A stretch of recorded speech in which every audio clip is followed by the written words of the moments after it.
Good day, everyone.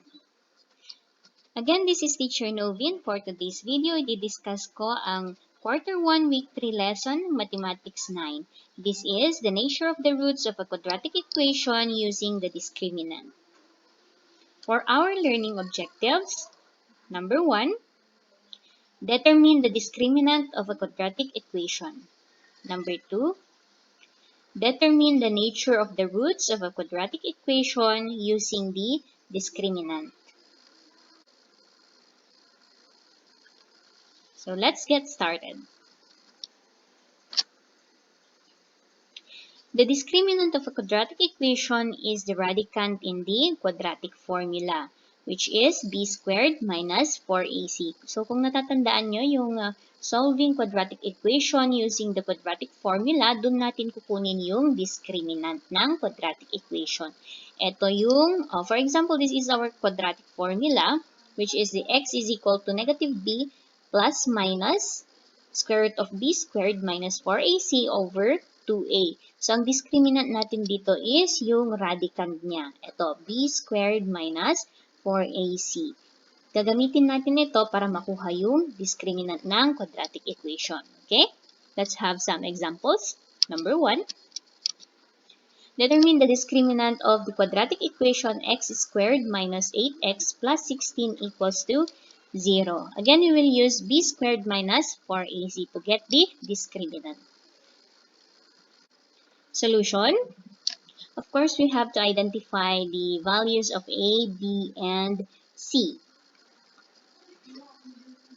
So, in our equation here, x squared minus 8x plus 16 equals to 0. The value of a is 1, the value of b is negative 8, and the value of c is 16. Now, substitute the formula for the discriminant, which is b squared minus 4ac. That is b for negative 8, and then squared minus 4 times a, which is 1, and times c, which is 16. Now simplify. Negative 8 squared is equal to 64. And then negative 4 times 1 times 16 is equal to 64 also. And then simplify. 64 minus 64 is equal to 0. So the discriminant of the quadratic equation x squared minus 8x plus 16 equals to 0 is 0. Okay, another example. Determine the discriminant of the quadratic equation x squared plus 9 equals to 0. So in our equation, missing ang linear term. So solution, first identify the values of a, b, and c. A is 1, B is 0 since wala tayong linear term, and C is 9. Now, substitute. B is 0, so 0 squared minus 4 times A, which is 1, times C, which is 9. Then simplify. 0 squared is 0. Negative 4 times 1, negative 4. Times 9, that is negative 36. So 0 minus 36, that is negative 36. So the discriminant of x squared plus 9 equals 0 is equal to negative 36. Next example. Determine the discriminant of the quadratic equation negative 5x minus 12 equals to negative 2x squared. So first, kailangan muna natin itong i-transform into its standard form since hindi siya naka-standard form. Yun pala ang uunahin natin ha. Pag hindi naka-standard form yung ating quadratic equation, i-transform muna natin. Okay, so for the solution, ayan, na-transform na siya. Naging 2x squared minus 5x minus 12 equals to 0. Now, identify the values of a, b, and c. A is 2, B is negative 5, and C is negative 12. Then, substitute the formula for the discriminant. Negative 5 squared minus 4 times 2 times negative 12. Simplify. Negative 5 squared is 25.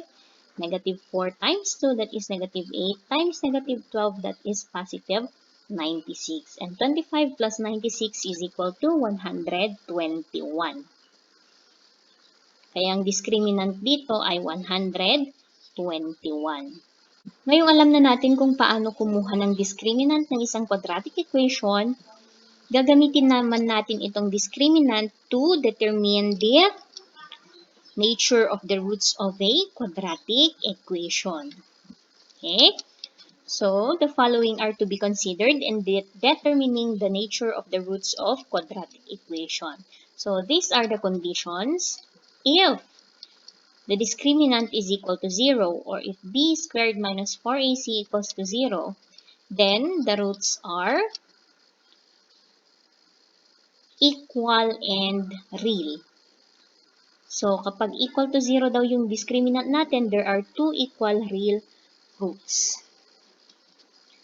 And if our discriminant is greater than 0, then there are two unequal real roots. And for the third condition, if our discriminant is less than 0, then there are two unequal imaginary roots. Example number 1, determine the nature of roots of the quadratic equation 5x squared minus 10x plus 5 equals to 0 using the discriminant. So, first step natin, parang yung kanina lang kasi susolve muna natin yung discriminant ng equation. So, identify the values of a, b, and c. A is 5, b is negative 10, and c is equal to 5. Then, substitute natin yung discriminant formula, b squared minus 4ac, that is negative 10 squared, since yung b natin is negative 10, minus 4 times a, which is 5, times c, which is 5 also. Simplify, negative 10 squared is equal to 100, and negative 4 times 5 is negative 100. 100 minus 100, that is equal to 0. So, from here, malalaman natin yung nature of roots ng ating equation.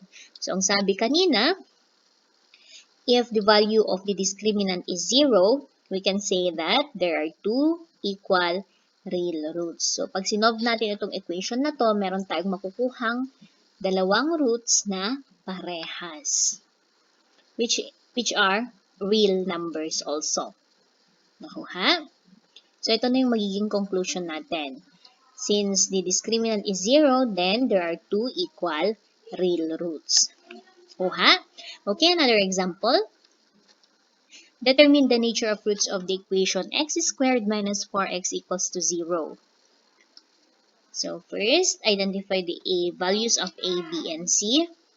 A is equal to 1, b is negative 4, and c is 0. Since missing yung constant term natin. Wala tayong constant term. And then, substitute the given formula, b squared minus 4ac. b is negative 4, then squared minus 4 times a, which is 1, and c is 0.